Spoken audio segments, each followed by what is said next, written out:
nchi ambayo iko enviable kama nchi zingine, si ndio hivyo? Na hiyo naomba kujitoa, naomba kuwa na discipline.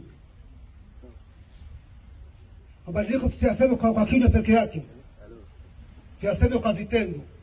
Nyinyi kama viongozi, wananchi waone ndani mabadiliko. Mkiwa sasa mpo waone mabadiliko.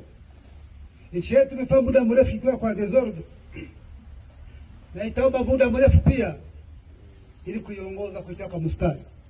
Lakini mpango upo, ni nyinyi wote pamoja na sisi tuempoze mabadiliko. Si ndio hivyo? Hamtaki mabadiliko? So tuempoze mabadiliko sasa.